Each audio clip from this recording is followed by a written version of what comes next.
How many individual work performance constructs can you name in just 30 seconds? Chances are you can name quite a few. But have you ever stopped to ask yourself, how are all of these constructs related to one another? And perhaps you've gone so far as to ask yourself, what do we know cumulatively across all of these constructs about individual work performance? My co-authors and I asked ourselves these very questions at the onset of this paper and attempted to answer them as best as we can. We used a mix of quantitative and qualitative techniques to unpack the individual work performance literature and try to make sense of what often feels like a very rich yet unruly literature. We hope you will join us on our 61-page adventure through the individual work performance literature. My co-authors and I will now give you just a taste of some of the major contributions of our paper.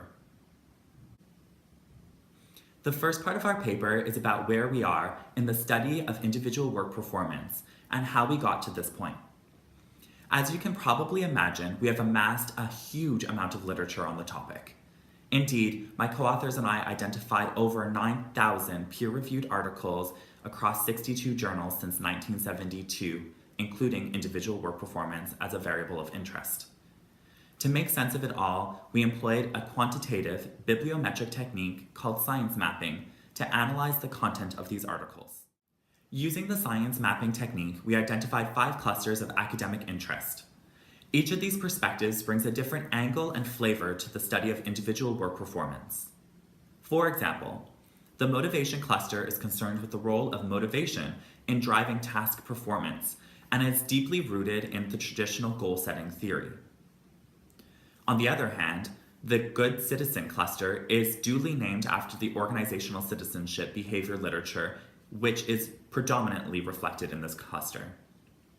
Key terms including OCB, justice, LMX, team, and leader are apparent in this cluster. While the results of our comprehensive science map clearly indicates richness in the field, it also highlights how isolated some areas of study are from one another, and that many performance constructs appear to be investigated in some circles, but not in others. Therefore, one of the major contributions of this section is highlighting the need for building bridges across various scholarly circles. Having identified the overarching structure of the literature and the various clusters of academic research contained in it, we then asked ourselves, how did we get here? Using the same data set, we generated 4 non-overlapping maps, each representing 10 years of time, beginning in 1972 and ending in 2015. You can see these maps in figures 3 to 6. For each time period, we highlighted changes in the structure of the maps and key theoretical and empirical advancements. So what did we find? First, we found that the literature has largely progressed along historical trends rather than theoretical ones. Second, as a whole, we conclude that the literature has benefited from theoretical progression. However, we also highlight the fact that some literature, such as the organizational citizenship behavior literature and proactivity literatures, appear to be highly fragmented, although related to one another, an issue which oftentimes has impeded theoretical and empirical advancement. We also highlight the fact that there is a lack of theoretical advancement around task performance and overall performance. Third, our major conclusion is that the literature needs some kind of unifying theoretical structure to bring it all together. This is an issue we address in the second part of the paper. Okay, so in the second part of the paper, we adopted more of a top-down perspective. We asked the question, can we in some way retrofit them into an existing performance model? So the performance model that we used is the one by Griffin, Neal and Parker. And we used that one not because we're actually co-authors on that paper, but actually because this is a very comprehensive performance model. The performance model of Griffin, Neal and Parker identifies 2 distinct dimensions of performance according to context. So the first dimension is about the form of performance, and that's intended to reflect the different levels of unpredictability and uncertainty in contexts. The first form of performance is proficiency, and that's quite appropriate for stable sorts of conditions where the focus is around doing what can be easily predicted and anticipated in advance, and doing that to a high standard. But of course, the world of work is dynamic and unpredictable and changing. So two other forms of performance that are really important are adaptivity and proactivity. And adaptivity is all about how can one change and respond to the change that is occurring in the workplace. And proactivity is all about how can one actually initiate the change that might be required in this more dynamic workplace. So the second dimension that was identified in the performance model relates to the level of interdependence in work. So it's about how individuals can contribute at different levels, including the individual level, so how a person performs and contributes to their own individual job, to the team level, and ultimately, of course, how an individual can contribute to the organisational level. So when you put form and level of contribution together, you end up with 9 different types of performance. So to give just one example, individual proficiency would be about a person doing their core individual tasks to a very high standard. Then the question was, of those many performance constructs that we identified from our literature review, can they in any way be synthesized meaningfully into this model? The answer to that question was basically yes. Around about 97 constructs fit into this specific model. Perhaps the most important conclusion is that this overall model does seem to be a very nice, helpful way to synthesize and make sense of what is actually very complex literature. But then I think comes an even more important question, and that is, so what? What do we gain from synthesizing the different performance concepts into this model? And the next part of the paper speaks to this issue, because we ask the question, looking at these different forms of performance and these different levels of contribution, do they operate similarly or differently? Or what are the relationships between these different types of performance?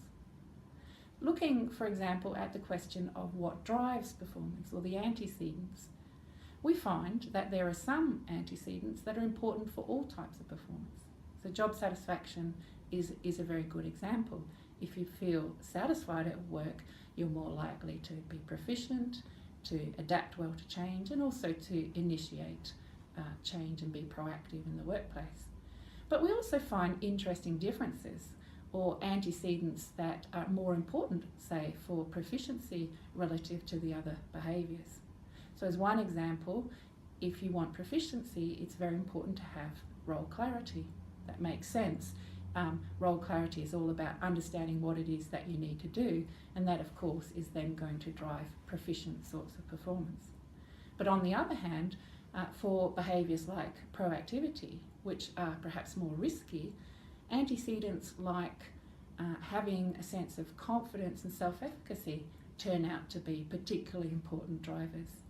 So actually, by asking these questions about how the forms and levels of contribution differ in terms of antecedents and outcomes, we can really start to get a better handle on what we know about performance. When we considered future directions at the end of the paper, we identified 3 really broad, important areas. First, the consequences of individual performance for the organisation. Although we know that performance is important and there are various ways that by our own work we contribute to the success of our workplace, we still know really surprisingly little about the relative importance of different behaviours and how these behaviours fit together to make an organisation more effective, more innovative, or more sustainable. A second related theme was teamwork, and how teamwork might be the mechanism through which many individual behaviours do translate into an effective organisation. So the behaviours we enact as an individual help our team to be more effective, more coordinated, more long-lasting, and it's through those kind of mechanisms that an organisation reaps benefits. But again, we're still very uncertain about what those specific mechanisms are, or how the relative dimensions of performance might play out in that story. And the final area we looked at and thought about where new research was needed was how different performance dimensions interact over time.